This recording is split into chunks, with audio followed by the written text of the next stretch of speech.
आजकल बॉलीवुड में अफवाहों और चर्चाओं का दौर काफ़ी गर्म है। लोग चर्चाएं कर रहे हैं कि अक्षय कुमार किसी साजिश के शिकार हैं या खुद अपने करियर पर कुल्हाड़ी मार रहे हैं। आज हम इसी पर इस वीडियो में विस्तार से बात करते हुए कुछ मुद्दों पर चर्चा करने जा रहे हैं। 1987 में फिल्म सौगंध से लेकर आज 2024 तक अक्षय कुमार 100 फिल्मों में अभिनय कर चुके हैं। उनके करियर की 101वीं फिल्म खेल खेल में 15 अगस्त को रिलीज हुई, जबकि 100वीं फिल्म सरफिरा 12 जुलाई को रिलीज हुई थी। निर्माता की बात सच माने तो 80 करोड़ रुपए की लागत वाली फिल्म सरफिरा ने बॉक्स ऑफिस पर केवल 30 करोड़ रुपए ही एकत्र किए थे। इसमें से निर्माता के जेब में कितने गए पता नहीं, पर हकीकत यह है कि सरफिरा की बॉक्स ऑफिस पर बड़ी दुर्गति हुई। लोगों ने, उनके फैंस ने भी उन्हें कोसना शुरू कर दिया। लेकिन सरफिरा के असफल होने के साथ ही अक्षय कुमार को लेकर जिस तरह की नेगेटिव पब्लिसिटी शुरू हुई, उससे कई सवाल उठने लगे। लोग सवाल कर रहे हैं, क्या अक्षय कुमार खुद ही अपने पैरों यानी कि करियर पर कुल्हाड़ी मार रहे हैं, अथवा उनके खिलाफ कोई बहुत बड़ी साजिश हो रही है, जिससे अक्षय कुमार या तो समझ नहीं पा रहे हैं अथवा समझ कर भी किसी मजबूरी के तहत खामोश हैं। पिछले एक सप्ताह के दौरान अक्षय कुमार और उनकी फिल्म के पीआरओ की तरफ से जिस तरह की प्रेस रिलीज या ऑफिशियल स्टेटमेंट जारी हो रहे हैं, उससे तो यही अंदाजा लगाया जा सकता है कि अक्षय कुमार साजिश के शिकार हो रहे हैं। 37 वर्ष के अभिनय के करियर में अक्षय कुमार को पहली बार असफलता मिली हो ऐसा भी नहीं है, पर इस तरह उनके खिलाफ कभी भी नेगेटिव प्रचार नहीं हुआ और न ही खुद अक्षय कुमार ने कभी अपनी तरफ से ऊट पटांग बातें की या ऐसे बयान जारी किए जो नहीं जारी करने चाहिए थे या इन दिनों वो जारी कर रहे हैं। अक्षय कुमार ने इन दिनों इतने वर्षों के दौरान कई सफलतम फिल्में भी दी हैं, इसलिए अक्षय कुमार की अपनी प्रतिभा को हाशिए पर तो नहीं डाला जा सकता। हम तो अक्षय कुमार को फिल्म सौगंध के ज़माने से जानते हैं। वर्तमान पीढ़ी के पत्रकारों को तो याद भी नहीं होगा कि करियर की शुरुआत में अक्षय कुमार के साथ गणेश नागपाल व राजू कालिया जैसे लोग भी जुड़े हुए थे। हो सकता है कि करियर की ऊंचाइयों को छूते हुए खुद अक्षय कुमार भी इन नामों को भूल गए हों, पर हमारी अक्षय कुमार के संग काफ़ी मुलाकातें रही। हमने कई बार उनके आपस में बैठ कर लंबे 1-on-1 इंटरव्यू भी किए हैं और वह हमेशा समझदारी की बातें ही करते रहे हैं। हमें याद है कि जब अक्षय कुमार की लगातार 16 फिल्में असफल हो गई थीं और उनकी 2 फिल्मों को उनके निर्माताओं ने बंद कर दिया था, तब भी अक्षय कुमार का उत्साह बना हुआ था और उन्होंने फिल्म जानवर से एक नई शुरुआत करते हुए लगातार कई सफलतम फिल्में दी थी। तो सवाल यह होता है कि अब उनका आत्मविश्वास डगमगा क्यों गया। पिछले साल भर में वह जिस तरह की हरकतें या बयानबाजी करते हुए नजर आ रहे हैं, वैसे उम्मीद तो उनसे कभी किसी को नहीं थी। तो क्या वह अपने विवेक का उपयोग करने के बजाय अपनी पीआरओ के इशारे पर नाच रहे हैं? कुछ दिनों पहले कंगना रनौत ने अपनी फिल्म इमरजेंसी के ट्रेलर लॉन्च के दौरान कबूल किया था कि उनके पीआरओ ने उन्हें कितनी गलत सलाह दी थी, पर अनुपम खेर ने उन्हें वह गलती करने से बचा लिया था। माना कि अक्षय कुमार की लक्ष्मी, बेल बॉटम, अतरंगी रे, बच्चन पांडे, सम्राट पृथ्वीराज, रक्षाबंधन, कठपुतली, राम सेतु, सेल्फी, मिशन रानीगंज, बड़े मियाँ छोटे मियाँ, सरफिरा और अब खेल खेल में असफल हुई हैं। पर क्या अक्षय कुमार ने कभी एकांत में बैठकर गंभीरता से इन फिल्मों की असफलता के कारणों पर गौर किया?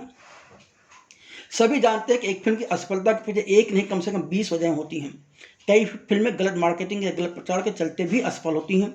अक्षय कुमार को सोचने लगा है कि यदि उनकी कोई फिल्म वास्तव में खराब बनी थी तो फिर चंद समोसा क्रिटिक से उस फिल्म को 4 हिस्सा दिलवाकर उसके विज्ञापन छापना सही था। देखिए, आप किसी भी पेशे में हों या नौकरी में हों, यदि आप अपने काम के प्रति ईमानदार नहीं हैं तो उसका खामियाजा तो आपको ही भुगतना होगा, भले ही गलती चाहे जिसकी रही हो।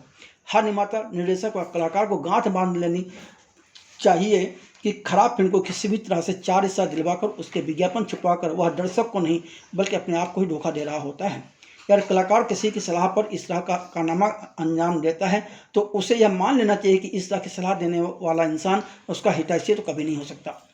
अपनी फिल्म की असफलता के लिए कलाकार या निर्माता या निर्देशक का पत्रकारों को कोसना कहीं से भी जायज़ नहीं ठहराया जा सकता। हर फिल्म निर्माता, निर्देशक और कलाकार को यह बात अच्छी तरह समझ लेना चाहिए कि हर पीआरओ का काम होता है कि वह जिसके लिए काम करे उसकी छवि को निखारने के साथ ही उसकी फिल्म के प्रति दर्शकों के मन में देखने की उत्सुकता पैदा करने के लिए पत्रकार से रचनात्मक सहयोग ले। अब सवाल उठता है कि क्या पीआरओ इस तर्क के अनुसार अपने काम को ईमानदारी और संजीदगी से अंजाम दे रहा है? तो जवाब नकारात्मक ही मिलेगा।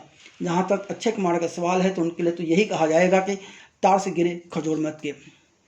फिल्म सरफिरा की असफलता के बाद अक्षय कुमार ने कई तरह के बयान दिए। इनमें से कुछ ज्यादा नहीं कहे जा सकते। फिल्म सरफिरा की रिलीज से पहले प्रचार से दूर रहने वाले अक्षय कुमार ने फिल्म के असफल होते ही कुछ बड़े टीवी चैनलों और यूट्यूब चैनलों पर जाकर अपने मन की भड़ास निकाली।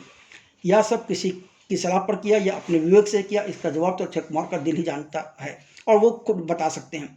पर यहाँ सवाल उठता है कि क्या अक्षय कुमार ने इस बात पर विचार किया था कि जिन चैनलों पर जाकर वो अपनी बात कह रहे हैं या सफाई दे रहे हैं, उन चैनलों के दर्शक अक्षय कुमार की फिल्मों के दर्शक हैं भी या नहीं?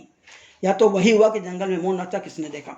शायद हमारी बात अक्षय कुमार व उनसे जुड़े लोगों को खराब लग सकती है, पर हकीकत में एक कलाकार के तौर पर कुछ बयान गलत दिए गए। हमारी कई कलाकार और निर्देशकों से बात होती रहती है, जिनसे बातचीत करने पर यह बात सामने आती है कि कलाकार या निर्देशक अपने पीआरओ के द्वारा सिखाए गए जवाब देता है या वही सच बोल देता है।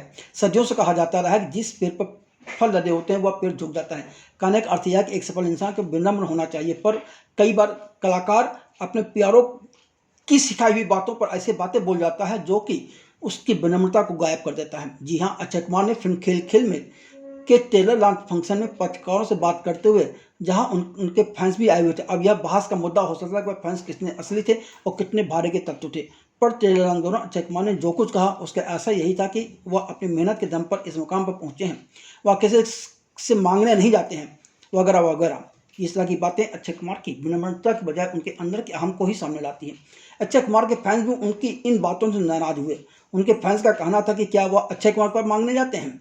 इतना ही फिल्म में कि असफल होते जिस तरह से अक्षय कुमार को खुश करने के लिए उनकी पीआर मशीनरी ने काम करना शुरू किया, वह भी अक्षय कुमार के कैरियर में कील गाड़ने के अलावा कुछ नहीं कर रही है।